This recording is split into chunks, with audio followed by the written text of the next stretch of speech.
Hey everybody, welcome on our channel. In this video we are gonna see, what if Naruto becomes the Storm Shadow and joined the Overwatch, Part 2. If you are new on the channel, don't forget to subscribe our channel and like the video too. So without wasting any more time, let's start the story. A young girl of 7 years old with long red silky hair lay on her bed as her mother tucked her in.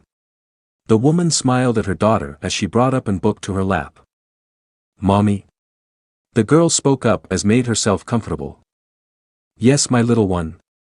What are the hidden hands like?" The woman smiled. "The hidden lands." She brought up a finger to her chin as she remembered her younger days of when she lived in her homeland. Some of those memories, some of them bad. "That is quite the question, Pira." The little girl giggled. "I want to know what your homeland is like." "It is beautiful for the most part. Where I was born, it was filled whirlpools that protected the island. But even that wasn't enough for our people to defend it against an overwhelming enemy." "Why did they attack our people, Mommy?" "Our people." The woman continued as she opened the book and showed Pira pictures of shinobi, wielding swords and scrolls. "The people of the whirlpool. We are known for the way of the sword and our powerful seals, or fuinjutsu. Because of that, people feared us and they feared that we may become too powerful.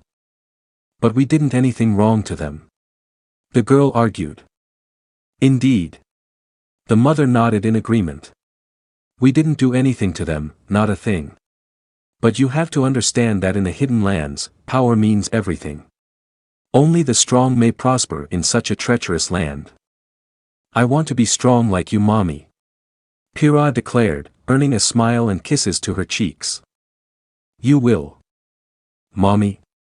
"Yes, Pira. Why don't I have a dad like the other kids from school?" The woman smiled sadly as she placed a kiss on her daughter's forehead. "Oh, but you did. You even had an older brother." "Where are they?" "They died before you were born," the mother replied. "Some bad people wanted to use me a year and a half after they died.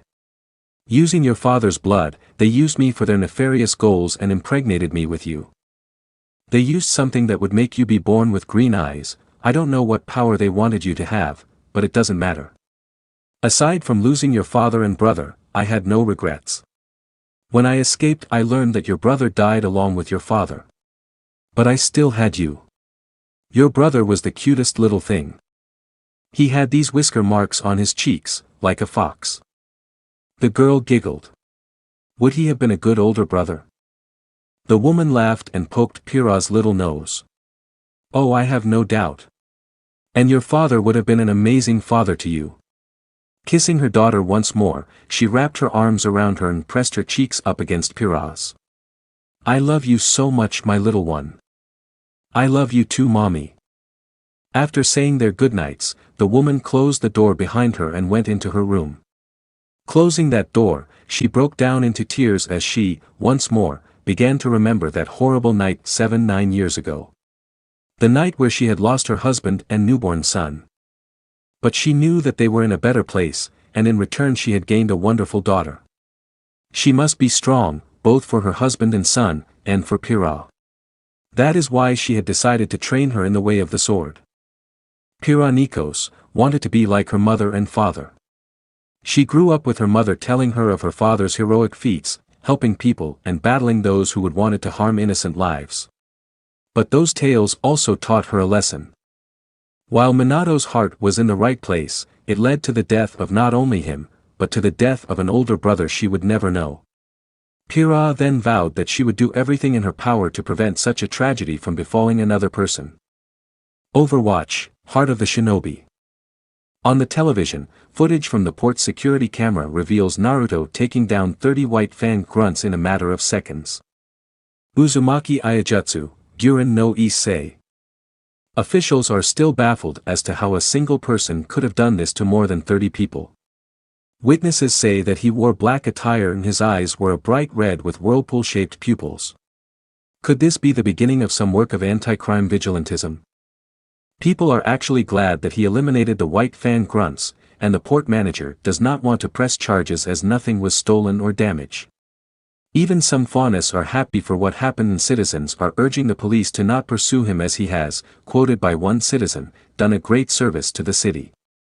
It has also been confirmed that the wanted fugitive and illegal arms trafficker Roman Torchwick, who is also responsible for the dust thefts, was present at the scene but once again escaped. Angela sighed and looked at the shinobi in front of her. What you did last night was reckless, Naruto. I was just simply in the area, Angela. Naruto explained. Besides, I wasn't going to let those people attack and overwhelm two teenagers. These White Fang are clearly up to something.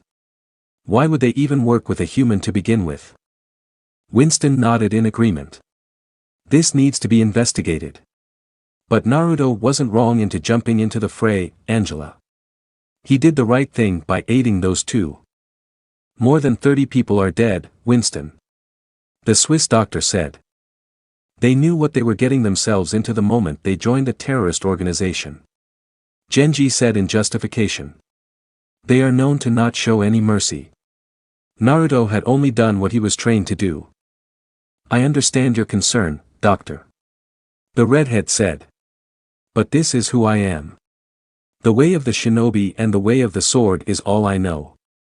Angela let out a sigh of defeat. I just think you're far too young to be doing these kind of things. There are several other children far younger than me, doctor. I believe you should worry more about them. Tracer shrugged before grinning and tossing something to the young shinobi. Well, that's that then. Welcome to the new and improved Overwatch, love. Naruto looked at the item and discovered it to be an Overwatch communicator, something only Overwatch agents use. He looked at the time-manipulating brunette and smiled. Arigato. Now run along now. Winston urged the young man to get going. You got your first day of school with the lovely Democrat Virginia. She's waiting for you at the terminal. It was strange that he was now once again being treated like a child, but Naruto couldn't really complain. It was something he had never experienced. Hi. But most of all, he had gained a family through Overwatch. Naruto. Winston stepped forward and smiled at him. Remember. Never accept the world as it appears to be. Dare to see it for what I could be. Words of wisdom from a man the enhanced gorilla saw as his father. Naruto nodded once more and smiled as he headed out of the hotel. I will remember. Once he had reached the terminal, he was met with a certain South Korean former professional StarCraft 2 player, pouting cutely at him. What? You're almost late. I'm here, aren't I? Hannah simply grumbled, trying to fight down the blush as she saw his charming smile. Shut up. Naruto nudged his friend with his elbow. Lighten up, would ya? Naruto. The redhead slightly stiffed at the brunette's serious tone. Hannah. Did those people last night have to die? The Uzumaki scion sighed. It was either me or them, Hannah. I didn't have room to show any sympathy as to why they do what they do. Does it get easier? It does. Beacon Academy. Pira Nikos, four-time champion of the Mistral Regional Tournament and face of Pumpkin Pete's Marshmallow Flake cereal, was facing a dilemma like never before. She had just watched news this morning and witnessed someone take down 30 White Fang grunts in mere seconds with a move only known to her and her mother. Uzumaki Ayajutsu, Guren no Issei. How could someone know such a move? Only she and her mother knew of it. Her family's sword style was almost sacred to them. This storm shadow was a complete mystery, unless more Uzumaki survived, but it is highly unlikely that they would end up here. So who was this man? Knowing her mother, she would no doubt come here and investigate this storm shadow and how he not only knows the family's way of the sword, but how he even moves like a shinobi of her ancestral home. So how is it that her surname was different of that of her mother's family? It was simple. Nikos was just a play on words of not only her dead brother's name, but the clan name as well. Her mother wanted to shield her from any possible danger as more and more people from the hidden lands were coming here, and with the vital festival so close, there was word of shinobi villages finally sending representatives to fight in the tournament.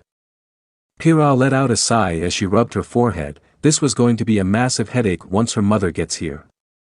But then her thoughts were interrupted at the sound of her beloved team leader's amazed voice. Whoa! John Ark, leader of Team JNPR, looked out the window to see two figures approaching the school. That's Democrat Virginia. 3-time StarCraft 2 champion and mecha pilot. What's she doing here? Democrat Virginia? Pira wasn't familiar with the name. You don't know who she is? John looked at his partner with a genuinely surprised look. Democrat Virginia is like a massive online streamer. She's from Earth but her videos have been reaching Remnant. She's like the face of StarCraft even after she retired from professional leagues. She's a mech pilot now but even then she streams her combat operations. She's got fans from all over her world. I mean they're up to the millions. The redhead raised her eyebrows in surprise. This Democrat Virginia was that famous? She had no idea that someone could even get that much fame just by streaming videos. Earth must be really different if video streaming is that popular to the people. Ren narrowed his eyes at the second figure. He was clad in black attire and had a sword sheathed on his back. He had red hair and violet eyes, but most of all, Pira's eyes widened at the second figure. Whisker marks, no it can't be. Do they make pancakes? No Nora. They don't. Ah. So. John's eyes darted back and forth between Democrat Virginia and the red-haired male. These two are friends or something. Why are they here? We're about to find out. Ren said as his eyes narrowed even further. Pira knew she would need to be cautious. Shinobi were not only trained warriors, but they were extremely deadly assassins and could no doubt sneak into an Atlas high-security facility with little to no difficulty. Pira was no shinobi as she had devoted her life to become a huntress and hunt the dark creatures of Grimm, and so the only way she could really combat a shinobi was through the teachings her mother gave her. Her mother even taught her how to use her father's techniques. It was a technique that needed her to mold the energy native only to the hidden lands, the energy known only as chakra. To her knowledge she and her mother were the only ones in Remnant who could mold chakra, but that belief was completely blown out of the wall as she had just recently witnessed someone on the news mold chakra through the use of his sword and disappearing in a plume of black smoke, leaving a feather behind. Wait, feather. Her hand scrambled onto her side table and grabbed a book her mother gave her. It was a book written in kanji, the native language of the hidden lands and Japan. She understood and could practically speak it thanks to her mother's tutelage. The book showed her history of her clan and the close friends it had. One of them was a clan that had once resided in the hidden lands before migrating to Japan. The Shimada clan. Their shinobi were known to disappear in a plume of black smoke. But most of all they would leave a feather behind. But that didn't make any sense. It was true that her clan and the Shimadas were friends, but they never shared any of their techniques to each other. Still, that guy can't be him. Her mother told her that there is only one person who has whisker marks on his cheek, or that was what her mother believed. Hey Pira, what's that you go there? John asked. And what's with all the funky letters and drawings? It's a book my mother gave me. The redhead replied. It's written in kanji. It tells me the long history of my family. Closing the book, she stood up and smiled at her partner. Come on, I'm curious as to why those two are here. Pira also had a call to make. Both Hana and Naruto were immediately escorted to the headmaster's office, a female teacher with short wavy blonde hair and glasses. She reminded Naruto of Tsunade in a way, how beautiful she was despite being in her late 30s. Although Tsunade was already in her 50s. Still, the similarities were there. But there was something that did catch his eye, and that she was upset with him. But he already knew why.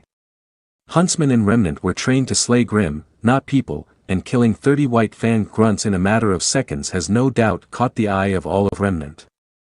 This woman also has no doubt of knowing who he is since Overwatch was obligated to send them information of every current agent in their roster. Once the elevator they were in took them to the tower where the office was, they were greeted by a friendly welcome by one silver-haired man with a coffee mug in his hands. Welcome to Beacon Academy you two. Headmaster Ojban greeted, gesturing the two to take a seat. I trust that your trip here was comfortable. Naruto bowed to the man. Comfortable enough, Headmaster. On behalf of Overwatch we thank you for allowing us to represent our respective organizations and nations. Hana bowed to the man as well. The same goes for South Korea and her military. We thank you. Quite the unexpected event last night. Ojban stated as the two knew full well as to what he was talking about. The blonde woman that escorted the two in frowned. Was killing them necessary? I simply did what I was trained to do. Naruto said in justification. They knew full well what they were getting into. Glinda. The blonde frowned but Ojban stopped her from saying anything more with a simple wave of his hand. To think that Storm Shadow is someone quite young. Tell me, what were you trained in? I am a ninja and you very well know what that is. Ojban nodded. How old were you when you first started training? 8 years old. What? The blonde woman exclaimed, her eyes widened as she gazed at the redhead. You were trained to take lives. Naruto looked unfazed. The first time I took a life was when I was 12. But that was only when I was still in the Hidden Lands. I haven't been back to my birthplace in 7 years. I've lived with my adopted father since then and only having been recruited in Overwatch recently. Too young. Glinda's frown deepened.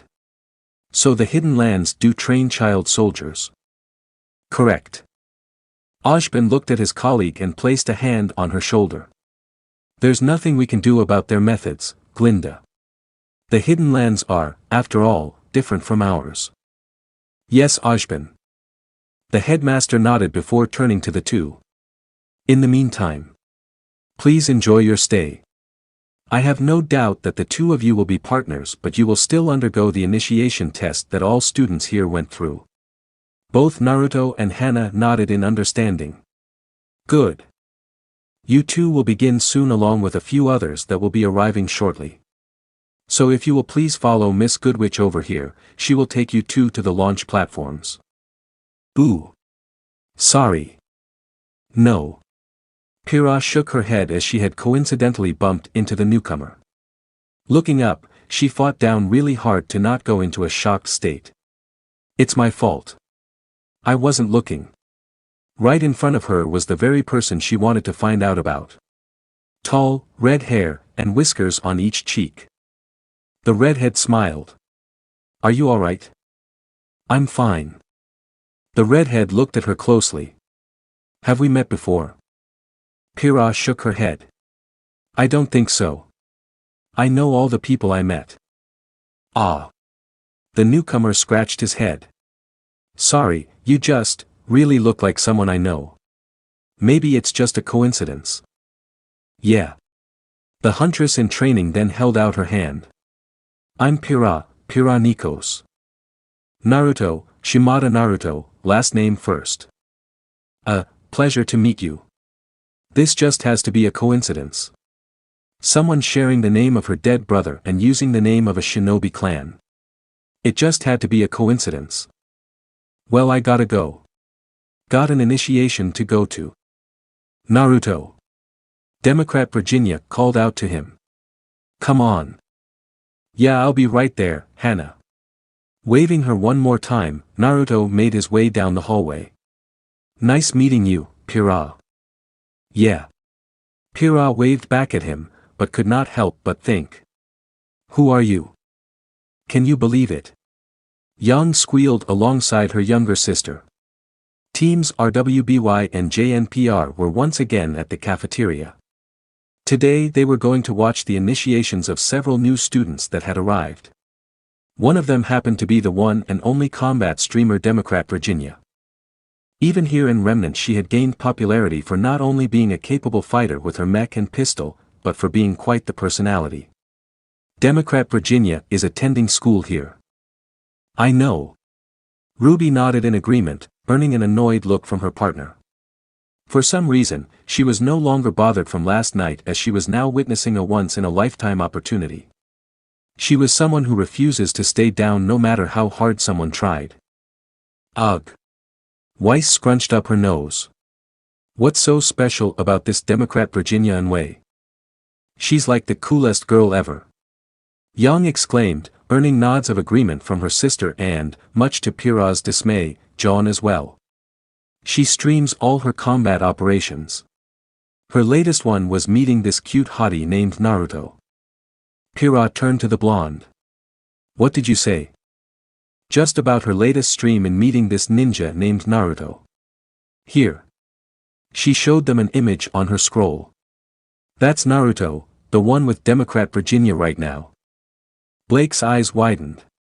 That. Ruby's eyes widened as well as she then remembered the events of last night. That's the guy talking to Penny last night. Storm Shadow. Blake whispered. This Naruto guy is Storm Shadow.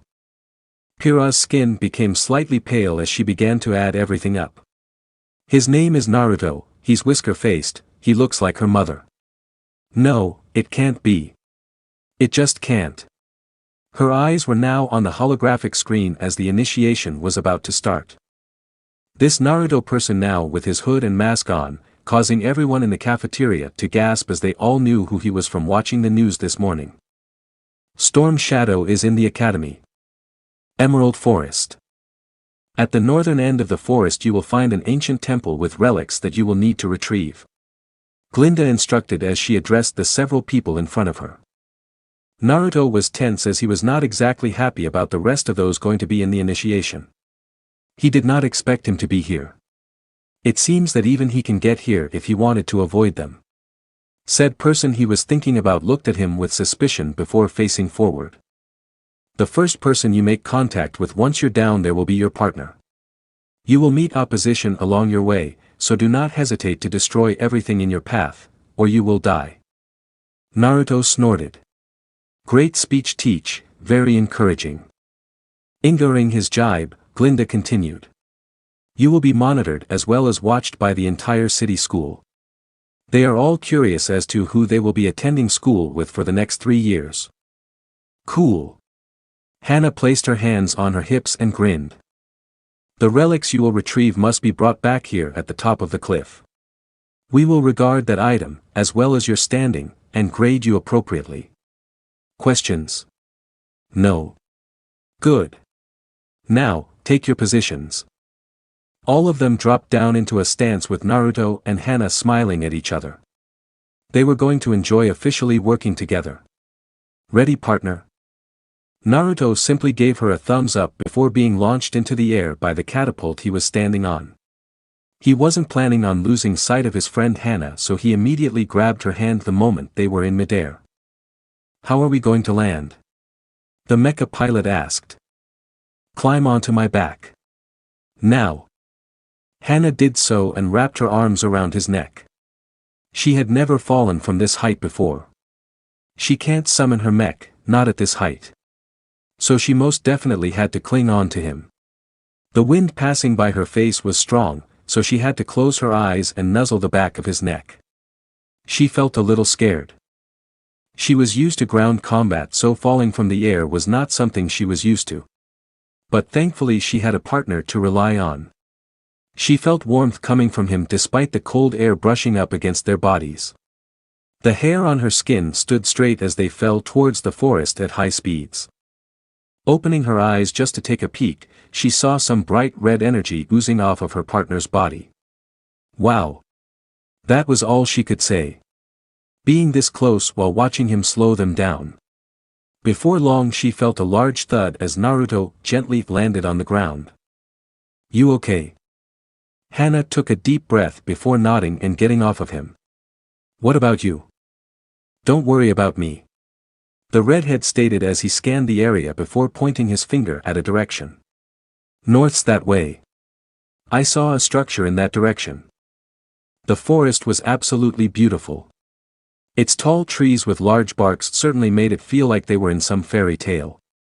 The species of these trees would drive May crazy as she would immediately take a sample so that she could replicate it and possibly introduce it to one of the more needy forests of Earth.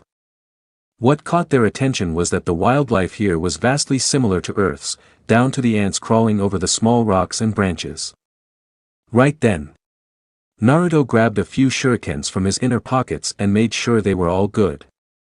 "How many shurikens do you have?" Hana asked as she hopped into her mech.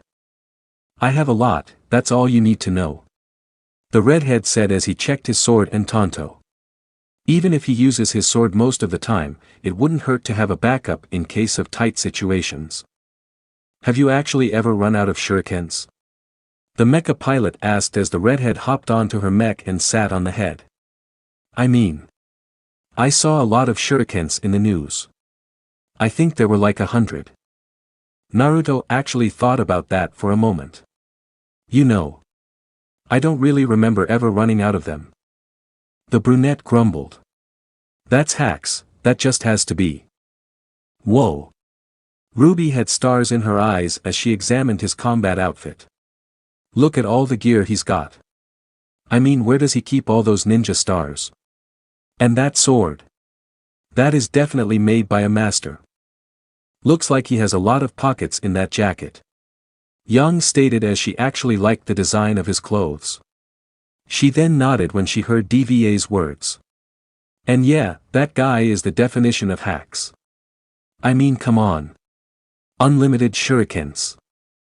I'm more interested in that katana," Blake said as she was fully focused in watching them.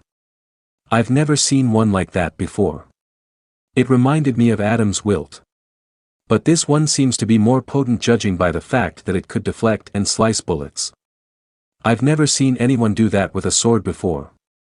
The only one I know who can even do that is Adam." Weiss on the other hand frowned. "Humph. Are you sure he's the one who took down those white fang? He doesn't look like much." "Don't judge a book by its cover, Weiss," Blake said. "I know he's Storm Shadow. Everyone in the cafeteria knows he is Storm Shadow. His sword is already a dead giveaway. No one has ever killed that many people in mere seconds using only a sword. The only who can even come close to that is Adam Taurus." Weiss frowned at the mention of the high-ranking officer within the White Fang. He was responsible for so many deaths, especially those of her friends. He was also responsible for the heist of a missing train. He had done so much damage to her family that he was one of the main reasons why she hated the White Fang and the Faunus race to an extent. Were it not for her teammates, she would still be that racist, holier-than-thou princess. Of course she still is somewhat holier-than-thou. John felt a little jealous at the sight. He could see a lot of girls fawning over him, hearing the typical, "he's hot," and "what a hottie," and "he's so cute." It made him want to bite his lip as even Pira was vastly interested in him for some reason, staring into the screen as if it was the only thing that mattered to her. He clenched his fists and just wondered why this guy was so special. Sure, he killed 30 White Fang in cold blood without even as much as making a flinch. He knew this guy was strong if he was able to do something like that. He now felt even more motivated to better himself as a fighter. At an unknown location, a Faunus with red hair and horns on his head growled in anger. He had just heard the news of 30 of his men getting slaughtered in what was now called the Vale Port Massacre. 30 Faunus, instantly killed by a human. A human. Storm Shadow. Adam Taurus, the most influential leader of the White Fang, swung his sword wilt and sliced a van in half. "You filthy human, you will pay for what you've done." "Lieutenant." "Sir." "Send out an order to all cells in Remnant. Put a kill on sight order on this Storm Shadow. I want his head on a plate." The lieutenant nodded. "Yes, sir." In all his life he had never encountered this kind of problem. He knew that he needed Roman's resources and contacts if he was going to make this operation successful. But what he didn't account was the arrival of this unexpected arrival. This swordsman just came out of nowhere and killed more than 30 of his men in mere seconds. No human should be capable of such feat, it's just not possible. He reviewed the footage he had taken from the news broadcast and just could not figure it out. He came in a blur and turned those grunts into pools of blood with one fell swoop. To add salt to the wound, Storm Shadow's sword was red, like wilt. Adam clenched his fist and gritted his teeth at the sight. It was as if this storm shadow was mocking him. He needs to die, and if a few innocents are taken out in the crossfire then so be it. Anger permeated his entire body as the desire to kill this pest grew ever stronger. Adam was the kind of person that used any means necessary to complete his goal. Wiping out humanity to pave the way for fauna supremacy was the only way to achieve true peace for his race. If a few faunas who dared befriend humans die, then so be it. He could care less about those who betrayed them by migrating to Earth. He will take care of them soon enough. Every last one of those traitors will die for forsaking their kind and mingling with the humans. But for now he had a kingdom to destroy. Vale will not see the light of day once he's done with it. And after that he is going to take care of certain treacherous cat. Oh my Blake. Adam whispered as he glared at the news footage where Blake was standing. Oh my love. Why did you forsake me? You and I were going to change the world. We were going to light the fires of revolution. Together, the world could have been ours for the taking. Why must you hurt me, my love? In some sick twisted way, Blake meant everything to him. There was no doubt in his mind that he was going to make her his queen. But now all he wants to do is take away everything that she loves. Naruto threw a half-dozen shurikens and landed a few good shots at a pack of beowulfs. He then drew Akaheim, swing them around and beheading the other wolf-like Grimm that tried to get the jump on him. That's 20. Gur. Hannah was always competitive, even during combat she liked to keep score. Right now she was at 15, BRRT, 16. You're a hacker, you know that. I'm a ninja. Naruto retorted as he sliced a Beowulf in half before tossing a few more shurikens at another, bringing his tally up to 22. There's a difference. The former professional gamer kicked a Beowulf and unleashed a torrent of lead down a row of Beowulfs. As the fight went on they had lost count as to how many Grimm they had slain. They just kept on coming for some reason. Naruto though knew why. It was the nine-tailed fox inside him. Since it is a being of anger and malice, it made him a prime target. But it wasn't because he had turned himself into a light bulb. No, it was because of a certain person that had come here to become a Beacon Academy student. He wasn't happy, and that made him upset, perhaps even angry. Grimm are attracted to negative emotions, no matter how small or trivial they are. But he can't do anything about that now. It's weird. Hannah said as she kept on firing her mech's arm-mounted guns. These things don't bleed at all. They're like mobs in an MMO, they just disappear when they die. Naruto sliced an Ursa in half, watching its body dissolve into nothingness. Quite an accurate assumption. He then reached into a storage seal and summoned two large foldable shurikens. Fuma Shuriken Ka Gi Bunshin no Jutsu.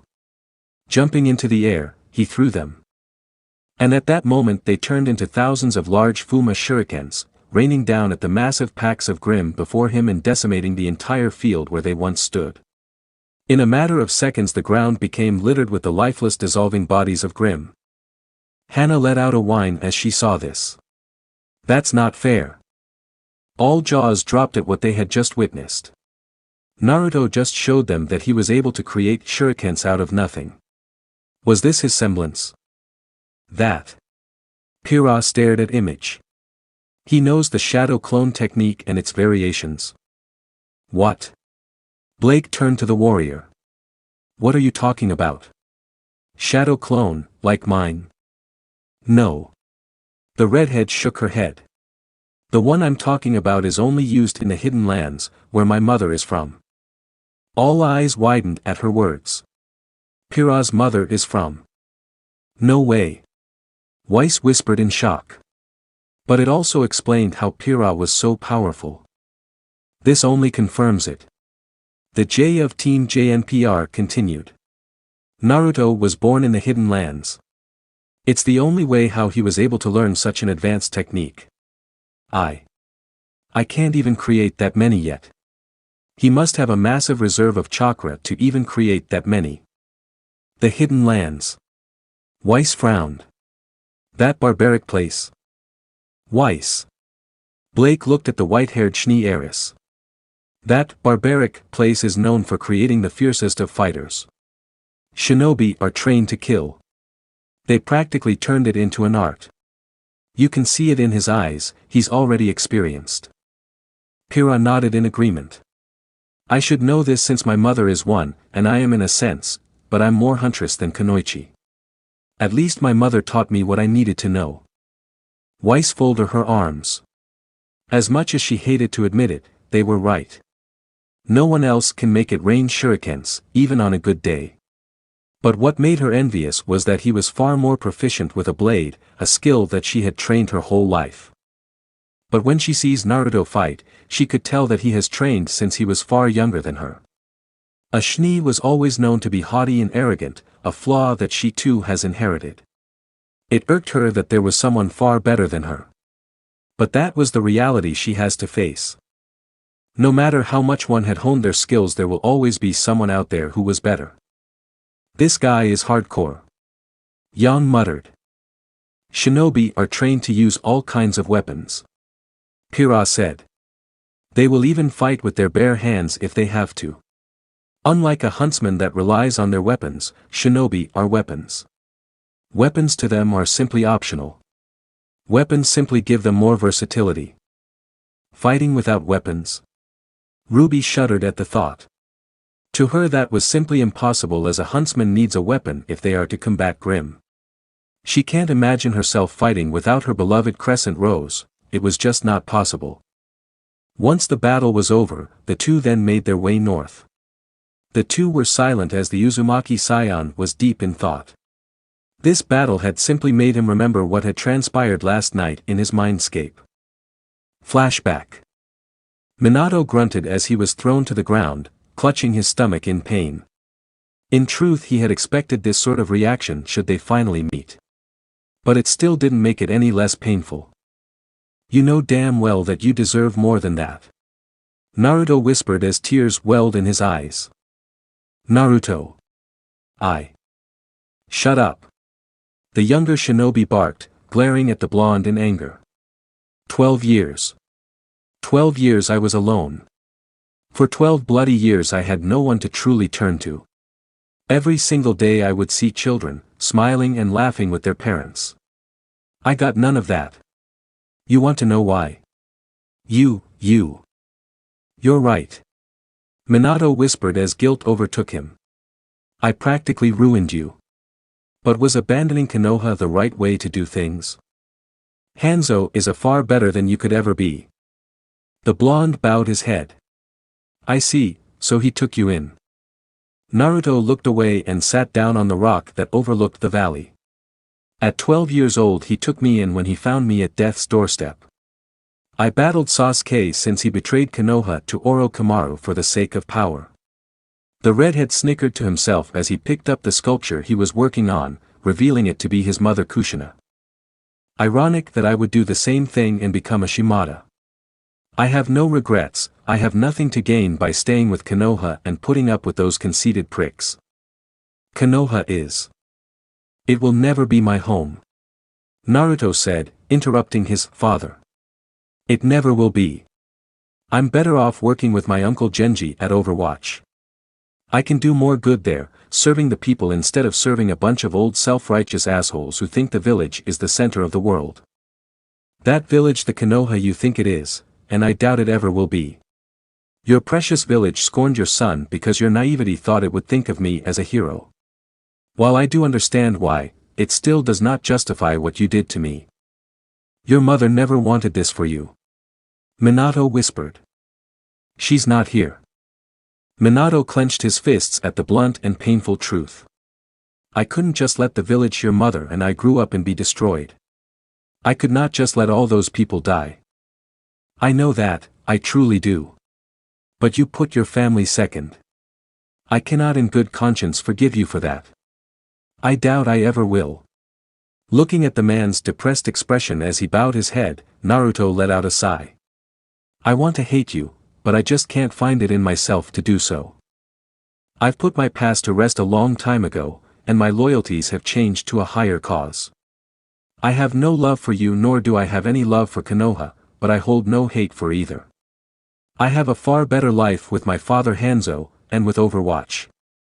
There's no convincing you, is there? You and I both know I am far too stubborn like my mother. Minato chuckled. Yeah, you are. For what it's worth, Naruto, I am sorry, I really am. Yeah. I guess this is goodbye. Seeing himself dissolve, Minato smiled at his son one last time, albeit a sad smile. Live a good life, Naruto.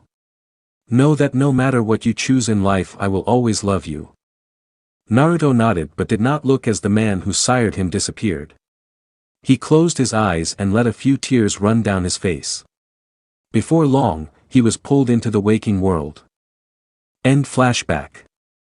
As they walked into a large clearing, Naruto was pulled out of his thoughts. His senses were on an even higher alert. He raised his arm and prompted Hana to stop. What is it, Naruto? The redhead scanned the area and narrowed his eyes. You go on ahead to the temple. What? Just go. Naruto ordered in a commanding tone that left no room for the mecha pilot to argue. I'll catch up with you. Hana didn't want to leave him, she didn't want to leave her friend. Just, please, Naruto. Be careful. I will. Activating her mech's boosters, she made her way north, leaving the redhead behind. Naruto looked on and watched his friend disappear into the forest before feeling a presence. He lowered his hood and mask, revealing his red hair and whisker marks. You really are alive. A voice said from behind. Blake raised an eyebrow as a black-haired young man in a tattered light brown poncho stood a good 100 feet away from Naruto. They know each other. Pira's eyes widened when she saw an emblem on the back of the Ravenet's poncho. Grabbing her family history's book, she turned to a page, showing her the same emblem. That of a red and white fan. Uchiha. Ucha what? Yang asked. Uchiha. Pira repeated as she got her friend's attention. It's one of the two founding clans of the village of Konoha, my mother's former home. They're a powerful clan of shinobi. Well, this Uchiha guy looks just as emo as Blake over here. Young joked, getting a mild glare from the cat Faunus. I'm not emo. Oh no. Naruto said as he turned around and spoke. You did kill me that day. Pira's eyes widened once more. Wah. There were horrified looks and gasps from the entire cafeteria as Naruto opened his jacket and revealed a large scar over his left chest, right near the heart. Oh dear Kami, what? Whoa. Nora gulped as she actually did not know what to say. How could he have survived that? Weiss whispered. There was just no words. And all those watching could only stare in horror. Closing his jacket, he looked at the one person that long ago, he called brother. It's been a long time, Sasuke. I didn't think you'd become a missing nin.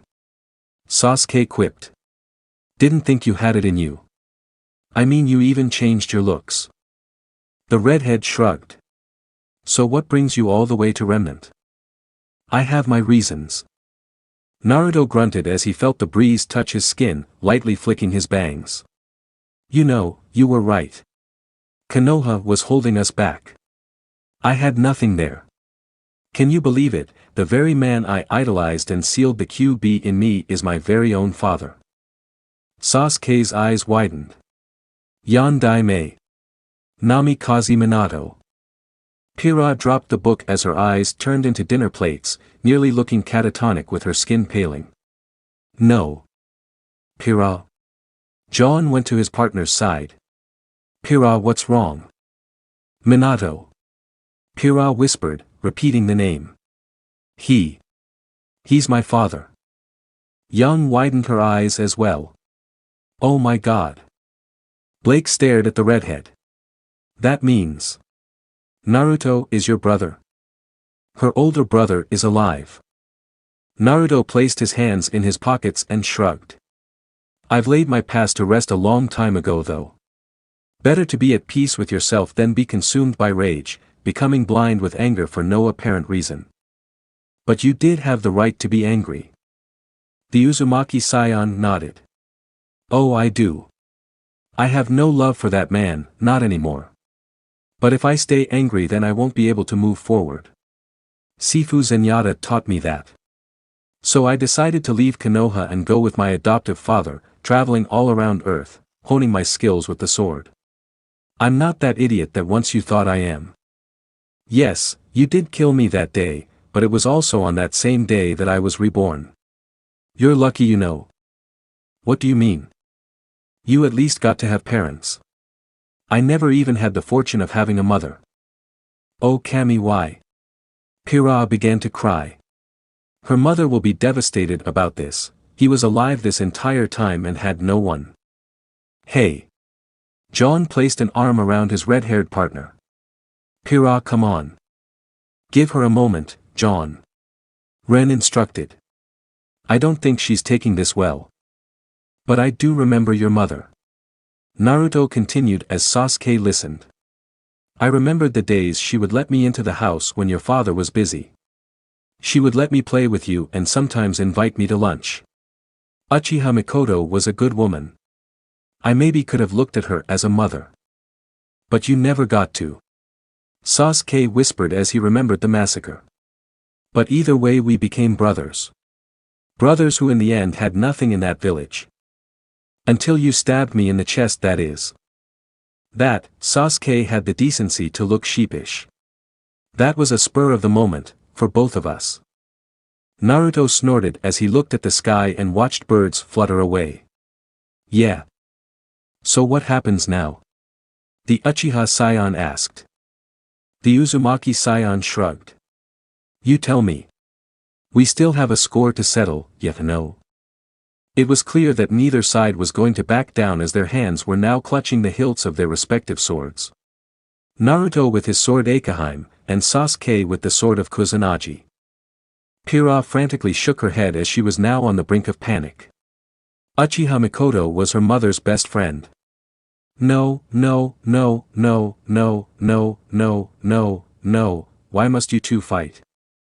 This was a nightmare. And Pira had no doubt in her mind that her mother is watching this broadcast. But it was right then and there that everyone in the room felt an enormous weight on their bodies. The massive pressure they were feeling were coming from two people, and those two were the very ones they were watching. They were going to watch a battle like never before. The ground beneath their feet cracked as they flared their chakra. To Sasuke's surprise, Naruto's violet eyes were now a blood red with black swirled pupils, the same kind he would see on the flak jackets of Konoha shinobi. The emblem of the once great Uzumaki clan. It seems that Naruto had gotten himself a bloodline. He didn't have time to think as he activated his Manjikyu Sharingan. This Naruto was different. He was focused and sharp-witted. The loud-mouthed and obnoxious boy he once knew no longer existed. In front of him was a battle-hardened fighter. This fight was not going to be a walk in the park. This rematch has been a long time coming, brother. Naruto said as he repositioned his scabbard and dropped into a battle stance. His eyes now flared with his dojutsu, the Shin no Kokiai, true sight. Holding his sword, a symbol could be seen on each side right above the hilt. It was the Shimada clan symbol of two dragons quarreling, while at the center was the Uzumaki's spiral. Ah, Sasuke nodded in agreement as he readied himself, ready to draw his blade at a moment's notice. He could see the grin on Naruto's face, and he could tell that he was going to enjoy this. Taking a step forward, they disappeared in a blur. She had lost everything on that night. Her husband died sacrificing himself to save the village, and she had lost her son to the sealing of the most powerful bijou known to them. For the next 2 years she lay in a coma, captured by a warmongering man who wanted to use her for his own personal gain for power. With the gene of her husband he artificially impregnated her with her second child, a daughter 2 years younger than her deceased son. She named her Pira, for even though it was wonderful to have another child, it was a Pyrrhic victory for her as she had just lost so much. After her daughter had been born she managed to escape, but not before interrogating a root agent, telling her as to what had happened to her son. What she had heard only infuriated her.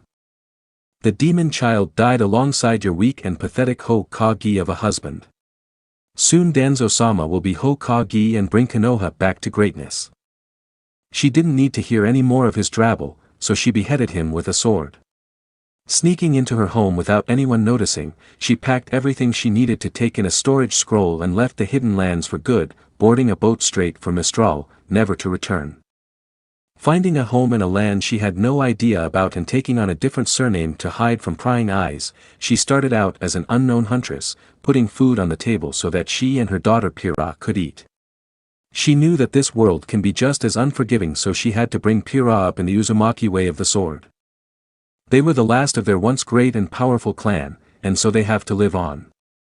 Pira would grow up listening to the stories of both the clan and her father's heroism, how he had saved her mother from ninjas that kidnapped her and how he earned the moniker Yellow Flash during the Third Shinobi War.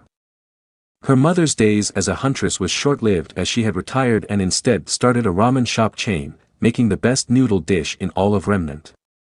For years, Pira trained, using the Uzumaki style and some other Western types of swordsmanship. She had created her own Milo and Akuo. Milo is a sword that could turn into a javelin and a rifle, and Akuo is her shield that she could use as a boomerang. At a young age she had won her first title of Mistral Regional Tournament Champion, and then the next, and the next, and the next. Before long she had gained fame as Mistral's Red Flower and the most promising young huntress of Sanctum Academy. Wanting to broaden it, and with her mother's blessing, she chose to go to Vale and attend Beacon where the most famous huntsmen came from. Although she was tired of the fame she had gotten. Everyone knew her as Mistral's champion and not Pira Nikos. But that all changed when she met him. John Arc, the one person who did not know her. And that made her happy. She became drawn to him and even developed a crush for the quirky blonde knight. Now all she needed to do next was get his attention away from that pompous Schneeris and he was as good as hers. But recently things had taken a different turn, a turn that she did not know would happen. Right in that hollow screen was her older brother whom her mother was told he died on the day of his birth. And unknown to her, Kushina was watching. Kushina Uzumaki was watching a broadcast from Beacon when she dropped a plate she was cleaning. She could not believe her eyes. It was like seeing a ghost. And though this young man's hair was red, he had whisker marks on each cheek. There was only one person she knew who bore those traits, but she was told he died. She was lied to. He's alive, and he was fighting her best friend's son. And so she got into her Kunoichi gear and set out to the one place she knew will take her to Vale in a matter of hours. Deep in a mafia compound. Thugs, both normal and former huntsmen, were writhing on the ground, moaning and groaning in pain. Although they were the lucky ones, as there were others who were already foaming at the mouth with catatonic expressions that said they had gotten beaten black and blue, all with their hands in their bits, or what remained of them. Their VTOL pad was in ruins, and their high-speed aircraft, meant for smuggling, was gone. In the air, a pilot was sweating bullets while flying an aircraft at near supersonic speed, evading aircraft control like it was a form of art. He was doing this because there was a psycho red-haired lady behind him, ready to kill him at a moment's notice should he mess this up. Remember. Kushina reminded him as she tapped her sword's hilt. You better be redlining this bucket and get me to Vale as soon as possible, or I'm going to make what I did to your buddy Leroy an act of mercy and compassion compared to what I am going to do to you balls. Do you understand me, Databane? The pilot nodded vigorously as he was now on the brink of tears. Yes, ma'am. Overwatch, heart of the shinobi. The Emerald Forest was burning from the myriad of fire and demon fire jutsus being thrown around like it was New Year's Eve. The forest was also littered with craters as the ones responsible were not holding back with their attacks and their chakra-enhanced strength and speed. The forest was being turned into ash and rubble as their dormant powers were being brought into the light. Uzumaki Kenjutsu, Ryujin no Najiku. Dragon's Lament. Swinging his blade, the Akaheim, he unleashed a massive red energy in the shape of a crescent blade and flung it towards the Uchiha. Sasuke blocked the attack with his own sword. Being a sword of Kusanagi, it was indestructible and could handle anything.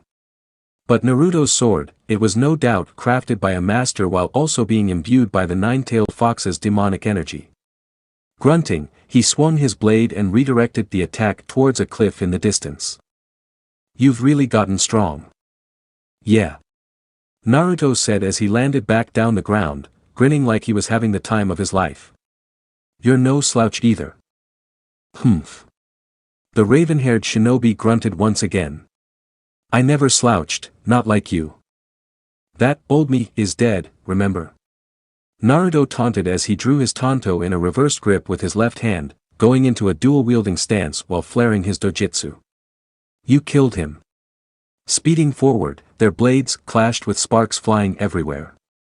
The blades in question began to heat up. And yet I've never felt so alive. Still.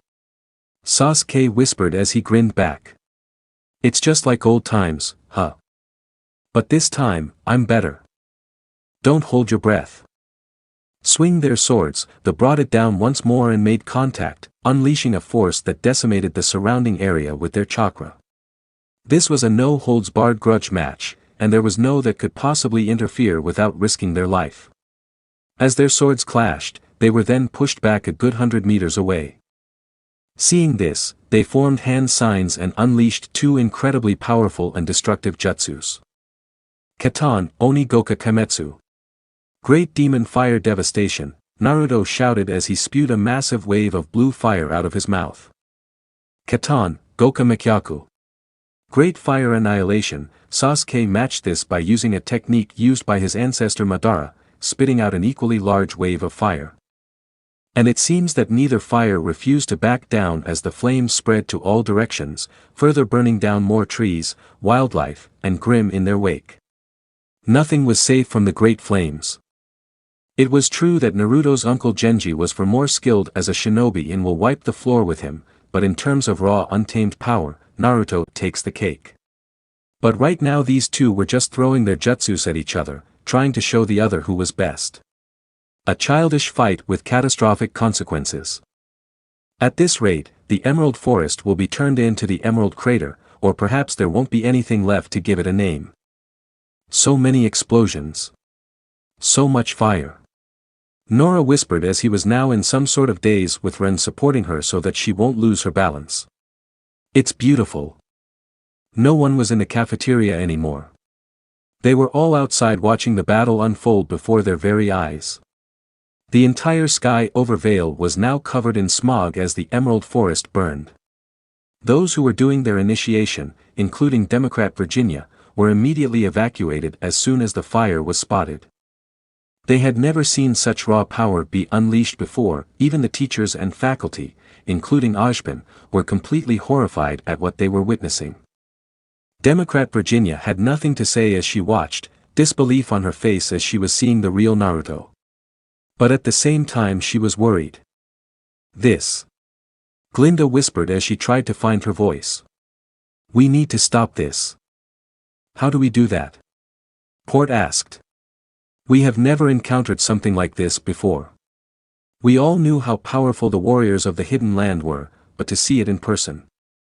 This is not necessarily powerful, Professor. Pira intervened. How so? They were primarily using fire jutsus to try and gain the upper hand. The redhead explained. The problem was that they were fighting in a forest to begin with, further spreading the fire. In terms of martial and weapon skill, a huntsman can be just as strong as a Hidden Lands shinobi. Those two are just not holding back with their jutsus. By the looks of it, those two are having an age-old grudge match. Ojben drank his coffee as he raised an eyebrow at the Mistralian. You seem to be knowledgeable of Hidden Land techniques, Miss Nikos. My. Pira looked away. My mother is from the Hidden Lands, in a way so was I since I was born there. But we moved to Mistral a few days after I was born.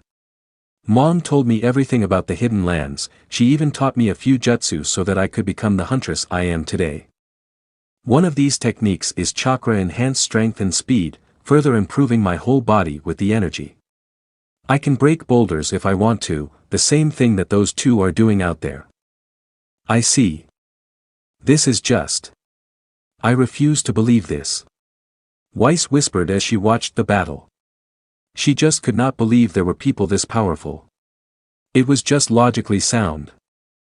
Believe it. Yang whispered. This is real, Ice Queen, this is all real.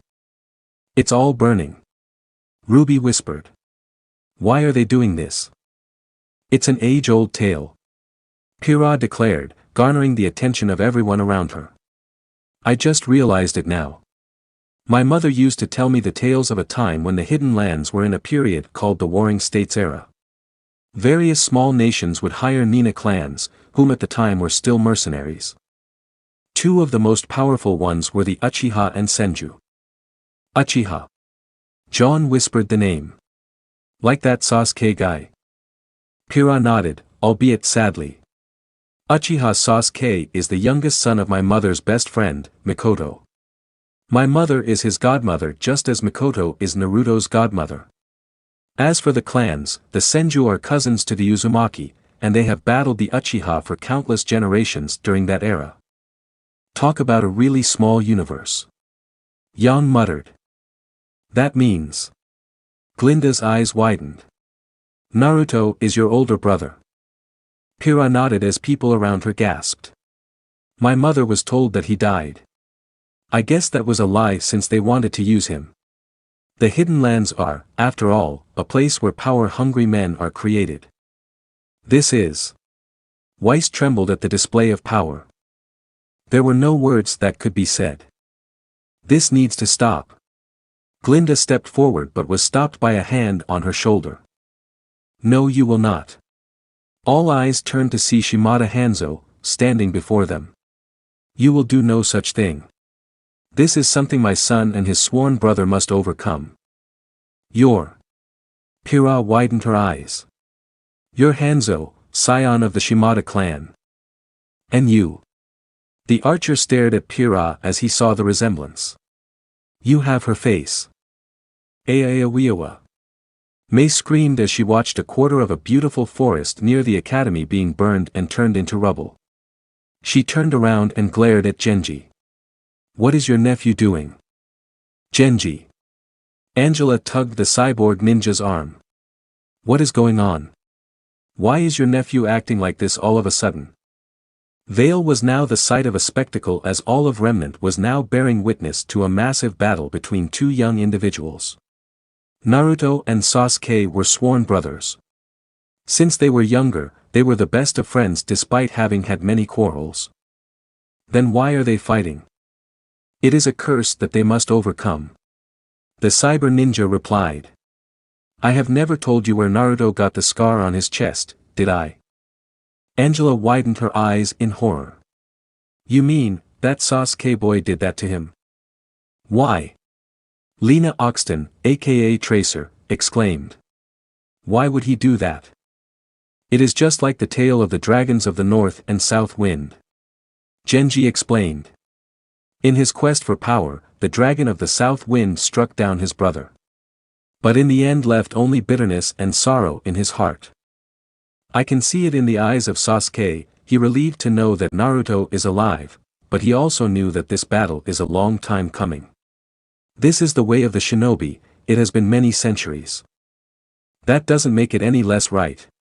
Angela adamantly said. For God's sakes, they're still children in our eyes.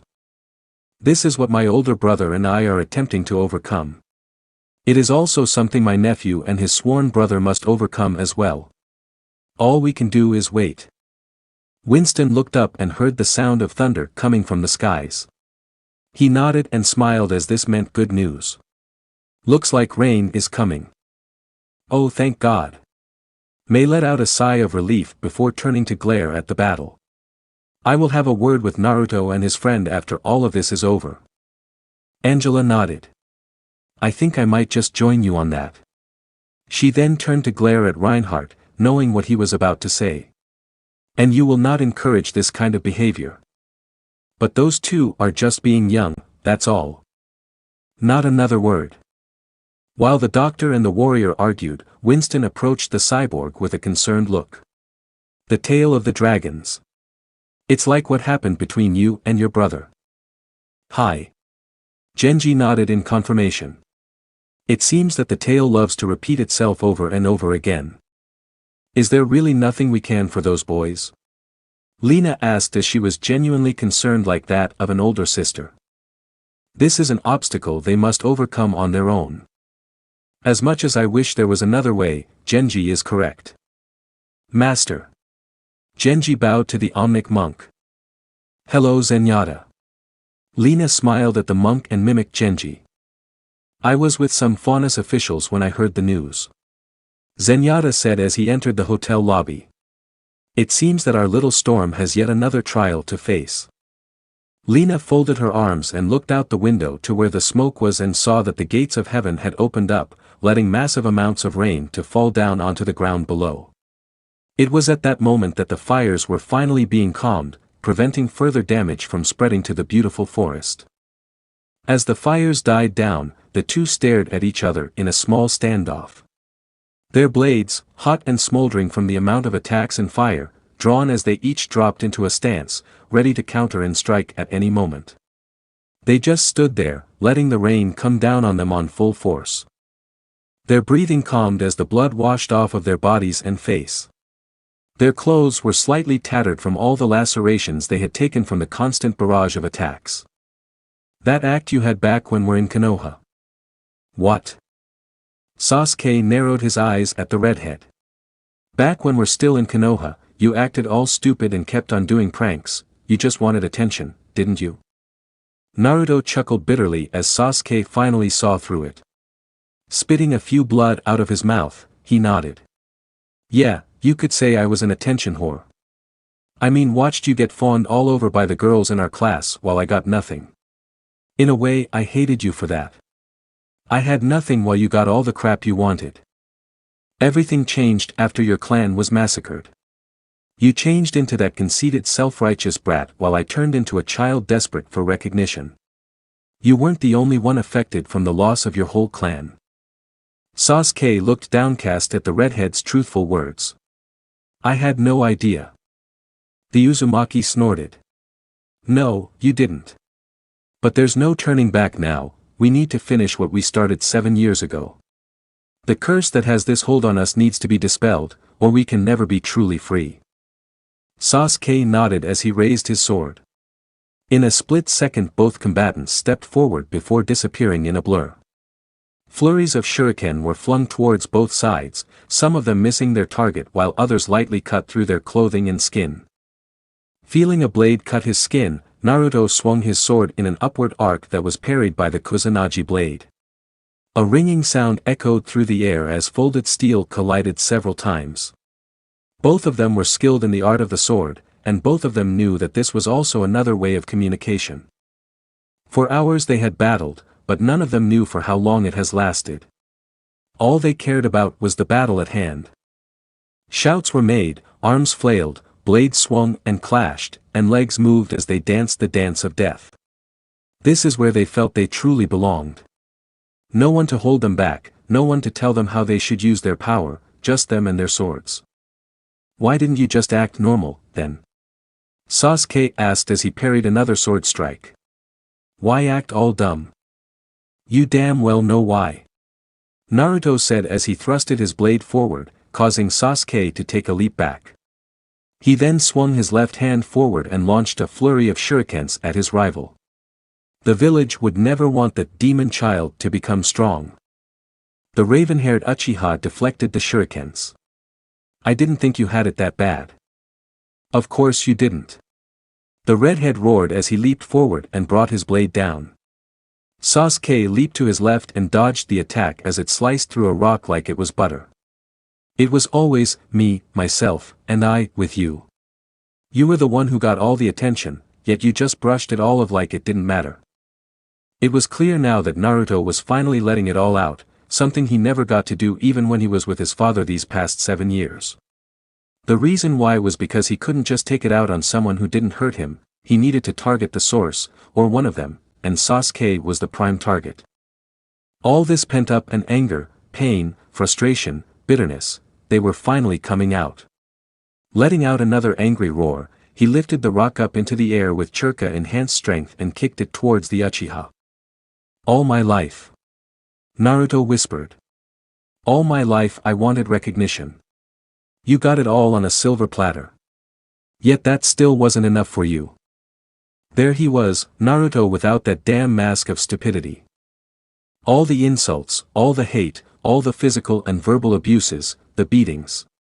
Naruto flung himself forward and brought his sword down for Sasuke to block. The pressure from the attack being blocked created a crater beneath the Uchiha's feet. I got it all. Oh Kami.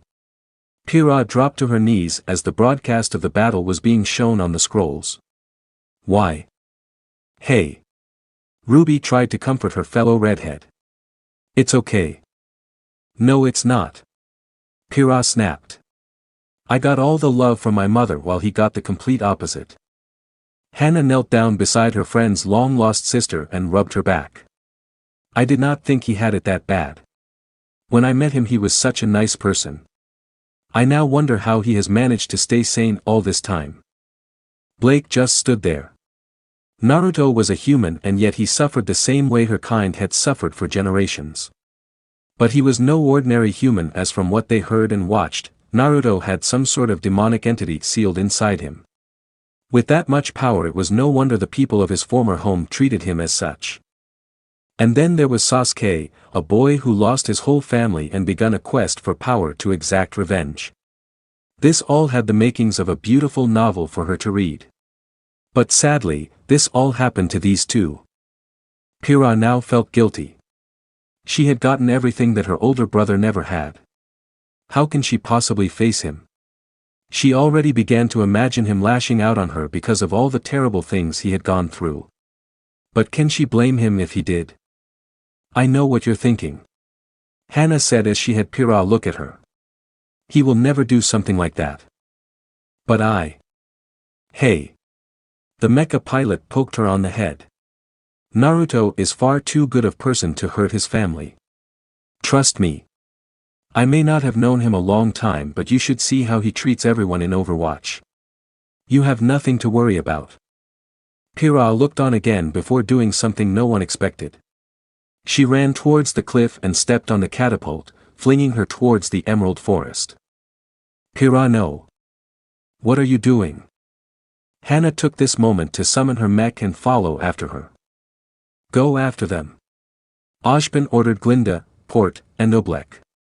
We can't allow harm to befall them. As the battle dragged out, both combatants were now feeling their bodies wearing out. Although they still had chakra, their bodies could not take this amount of abuse.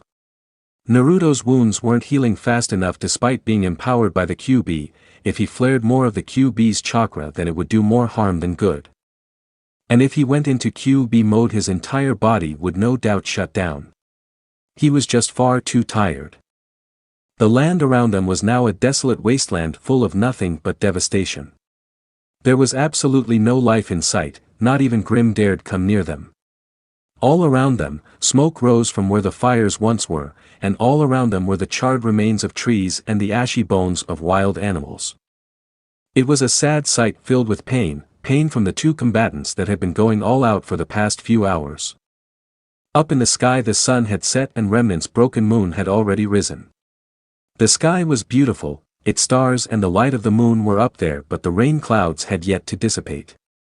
All that could be seen was darkness while some of the moon's light pierced through the thin layers of the clouds. The rain hadn't stopped either, and large droplets of water from the sky continued to extinguish what little fire remained. Both combatants let out roars as they once again clashed with their swords. They panted heavily as they kept on the offensive. The battle had become a stalemate, but the emotions still roamed as they were both venting out on each other. Tears were now being shed as they fought. All the pain from all the events they had endured was now flowing out like a waterfall. At this moment, they were no longer fighting out of anger, they were fighting out of sorrow. Swish. Everything that I loved, taken away from me. Sasuke roared, swinging his blade at his lifelong friend and rival. Cling. Naruto roared in return, parrying the blade before striking back. Everything that I wanted, I never had. Clang. All I ever wanted was to have my family again. Cling clang.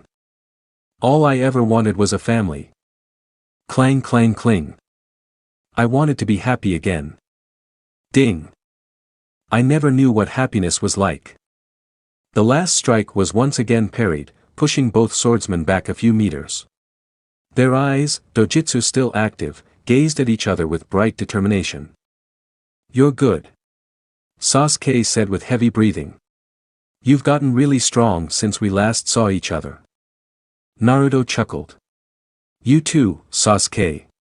Looks like all that training with Orochimaru paid off. The Uchiha scion smirked. And you got yourself some new skills. Heck, you even got rid of that hideous orange jumpsuit. Haven't you heard? Black is the new orange. Raising his arms, he positioned his sword forward while slightly crouching down. Don't hold back. Strike at me with everything you got. This is the moment we've all been waiting for. Face me, Uchiha Sasuke. I, Uzumaki Naruto of the Uzumaki clan, will fight you to the last breath in my body. Sasuke roared as he thrusted forward. The Kusanagi blade then went upwards as Naruto blocked it with his before going on the counter-attack. You've really gotten good at using a sword. Sasuke exclaimed as he let out a happy smile. I'm glad. I know. Naruto let out a gleeful laugh as he deflected an attack from his rival, not even feeling the hot sparks touch the skin of his cheeks. I should have taken it up years the moment we started out as genin. The Uchiha riposted before slashing downwards and getting blocked. Nice block. You're good. The redhead said as he swung his sword straight upwards.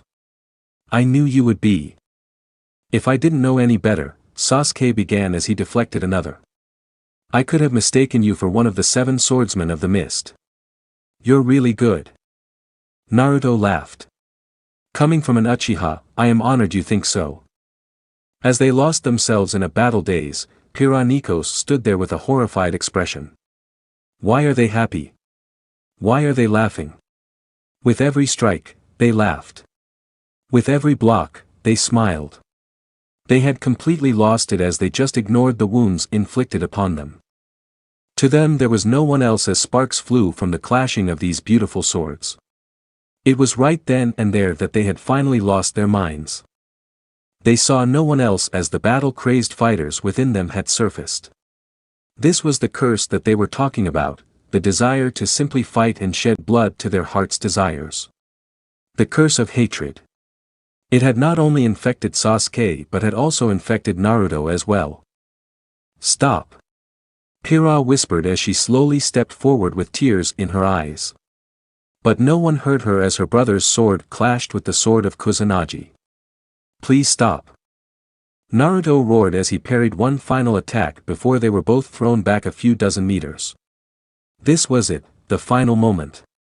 Raising his right arm, he began to form his demonic chakra into a sphere. He didn't care if his body was going to shut down, he was going to heal up in the end anyway. That's. Pira knew very well what jutsu her older brother was using. It was the famed jutsu that their father created. Turning her eyes on Sasuke, he began to shape the infamous Uchiha clan's black flames into a black orb. No. Please stop. Her words unfortunately fell on deaf ears as the two charged forward, letting out deafening roars. Big brother. Pira screamed as he ran forward to try and stop them. Stop. Naruto. Sasuke. Both of them screamed one last time as their jutsus collided. Enten, Kagetsuchi. Futon, Rasengan. The force of the two powerful abilities had created a massive explosion that threw Pira back 100 meters, sending her down into a crater that shielded her from the rest of the overwhelming force of the blast. Pira. Hana's voice came in as she stepped out of her mech and went up to her with the teachers and Team RWBY and the rest of JNPR. Pira. Ugh. The redhead was still dazed as the blast had winded her. Wah. Are you all right? John immediately cradled her as he suddenly felt protective. Talk to me, Pira. John. The blonde knight let out a sigh of relief. Oh, thank God. Where are the other two? Glinda asked as she scanned the area. Pira slowly stood up as she wanted to be by her older brother's side. She looked north and found two figures lying on the ground side by side. Both of them no longer had their dojutsus and simply lay there, having been beaten black and blue from not only their constant fighting but from the blast of their last attack. Nah. Naruto. What? Why would you go this far? Sasuke asked as he turned his head to look at the redhead. Just for over something like this? Just why? You know what? Naruto began as he looked at the sky finally clearing up, revealing the stars and the broken moon. I really don't know anymore. For so long I've been so bitter towards everything, hiding it all behind some mask. I guess it's because I still see you as my friend, my brother. 7 years ago I fought you because I didn't want to lose you. I didn't want to be alone anymore. For once I wanted to be selfish. Sasuke's eyes softened as he looked at his friend. Naruto. They were kindred spirits, Sasuke and Naruto. They were both alone as children. Naruto was shunned by the villagers while Sasuke lost his entire family. Naruto did foolish and stupid things to get punished on purpose just so that anyone would notice him. When Sasuke first saw him, he thought the former blonde was nothing but a good-for-nothing jerk. He saw Naruto as some weakling who only ever wanted to mess around and play games. But after always seeing him act out and get all the physical and verbal abuse, it finally got to Sasuke. Whenever he saw Naruto's desperation to connect to people, it made him think of his family. And somehow, it made him happy. But at the same time he thought it was weak. So in order to try and escape from that weakness so he could get revenge for the death of his family, his obsession to become strong got to him. In spite of that, they ended up on the same team, and once again he was facing the image of his family.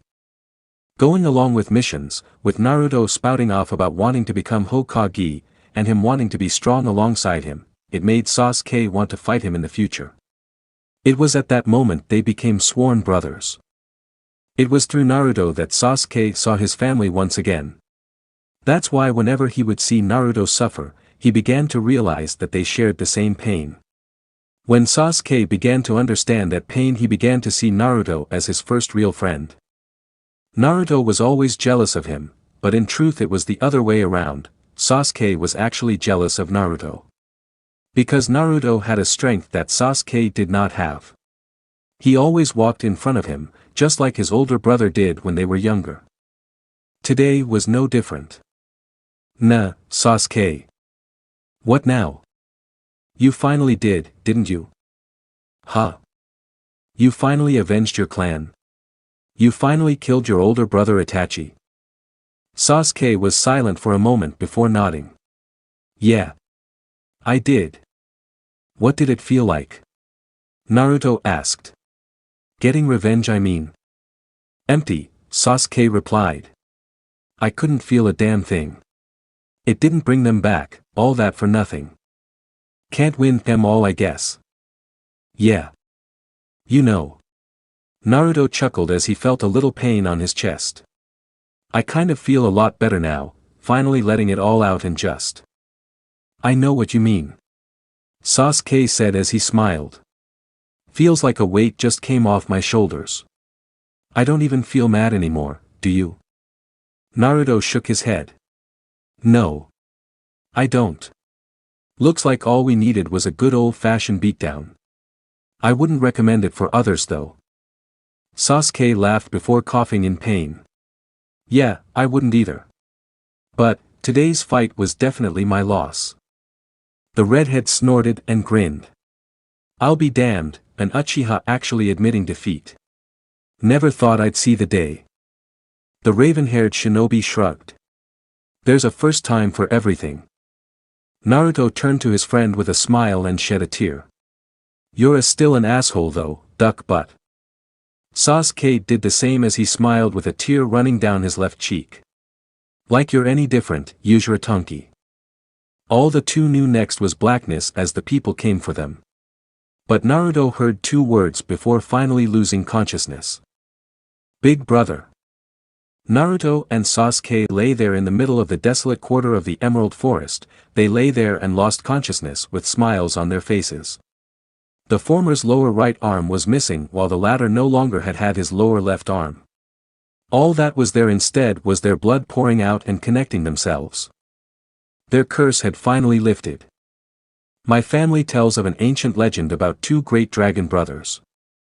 The dragon of the north wind and the dragon of the south wind. Together, they upheld balance and harmony in the heavens. But the two brothers argued over who could better rule their land. Their quarrel turned to rage and the violent struggle darkened the skies, until the dragon of the south wind struck down his brother, who fell to earth, shattering the land. The dragon of the south wind had triumphed, but as time passed and he realized his solitude, the sweetness of victory turned to ash. For years, the bereft dragon's grief threw the world into discord, and he knew only bitterness and sorrow. One day, a stranger called up to the dragon and asked, "O Dragon Lord, why are you so distraught?" The dragon told him, "Seeking power, I killed my brother. But without him, I am lost." The stranger replied, "You have inflicted wounds upon yourself, but now you must heal. Walk the earth on 2 feet as I do. Find value in humility, then you will find peace." The dragon knelt upon the ground. For the first time he was able to clearly see the world around him and he became human. The stranger revealed himself as his fallen brother. Reunited, the two set out to rebuild what they had once destroyed. Next day. In a display of power, the infamous Storm Shadow and Sasuke Uchiha, both whom are students of the prestigious Beacon Academy, had battled in the Emerald Forest and destroyed over a quarter of the forest in their battle. Nobody knows why they fought each other, but we are guessing it was personal reasons. The battle ended in what appeared to be a draw as both combatants lost consciousness after one final attack. This is Lisa Lavender of Vale News Network, bringing you on-the-spot news. Naruto opened his eyes and saw that he was in Beacon's medical ward. Sasuke was nowhere in sight, so he figured that he was in a different room getting the same treatment. He looked over to his left and found his sword Akaheim in its sheath, unscathed, resting on a table. But down on his left side of the bed was Hana, asleep while clutching his hand. He smiled at the sleeping form of his friend, saw how cute she was, breathing slowly while resting by his hand. He then turned his head and saw Pira asleep on a couch, and could not help but see how much she resembled his mother. That was no doubt her voice he heard as she called out to him. At the same time, the girls opened their eyes and saw Naruto finally awake. "Naruto/Big Brother," said Shinobi, chuckled as he rested back down onto the pillow with a tired sigh. "What a day. Are you alright?" Pira asked. "I'm fine," he said as he smiled at her. "You know, now that I see it, you really do look like Mom." Pira flinched as a new set of tears welled in her eyes before falling down her face. "I'm sorry." "Hey." Naruto lifted his arm and patted Pira on the head. "I'm not mad, not everyone is dealt a good a hand of cards. But I do want to know what happened. Father saw Mom's body. She was switched," Pira said as her older brother wiped her tears away. "A man named Danzo took her and impregnated her using father's cells while being in a coma for 2 years. Naruto sighed. "I knew that bastard was no good. I'm so ripping his head off when I see him." "You don't have to worry about that." A voice was heard from the door and the three saw Sasuke entering the room. "You." Pira stood up and stood in front of Naruto in a protective manner. "Calm down." The Uchiha grunted as he pulled up a chair. "I'm not here to fight. Your brother and I are through with that. As for Danzo, I killed him, he was the one responsible for my clan's demise. Itachi told me everything before he died." "Ah, great." Naruto groaned. "Now I owe you one." Sasuke chuckled before forming a sad expression. "Danzo manipulated my older brother into slaughtering the entire clan so that he could spare me, so I killed him and ended his root division." "What's been happening in the Hidden Lands, Sasuke?" "Akatsuki is after the bijou so that they could create a weapon." Naruto's eyes hardened as Pira widened hers. "They got Gaara." Naruto did not expect that. "What?" Sasuke gave his friend a grim look. He momentarily died before being revived by an old woman by the name of Chio. I had to help them or they would have died. After that I got away before they could capture me. The two were silent for a moment until Naruto decided to change the subject. You know, I never thought we would have actually went all out back there. Sasuke snickered. Me either. Ugh. Hana groaned and rolled her eyes. I'll never understand men. One moment you're trying to kill each other and then you're the best of friends the next. Naruto and Sasuke chuckled at her words. That's just how we roll. Pira let out a sigh of relief as this whole debacle is finally over here. Dr. Ziegler is with Genji right now, creating new prosthetic arms with Hashirama's cells. Naruto raised an eyebrow. How in the world do they have the Shodai's cells? That would be me. Sasuke said as he raised his only arm. Orochimaru gave me a bunch of Hashirama's cells when I left for Remnant. So Dr. Ziegler is cloning us new arms with Hashirama's cells so that we could still mold chakra. I thought he wanted your body so that he could become immortal. He just let you walk. Sasuke nodded in confirmation. That was the case until he discovered Earth's medical technology and Ziegler's medical research in nanobiology. Everyone in Earth knew of Angel's breakthrough of her nanite regenerative applications had cured illnesses and injuries in an instant. But it also prolonged the average life expectancy of humankind. This alone led her to being recruited to Overwatch and becoming head of the organization's medical research division. If this was the breakthrough that Orochimaru needed, then he will do whatever it takes to get it. Hana on the other hand started to cry as she held Naruto's hand once more. You're an idiot. Naruto sent the former professional gamer an apologetic look. I made you worry, didn't I? Hana closed her eyes and nodded slowly. I'm sorry. You're not allowed to ever do something like that again. Naruto raised his hand and gently wiped away Hana's tears from her beautiful face. Yes, ma'am. Sasuke shook his head in amusement while observing the intimacy these two had.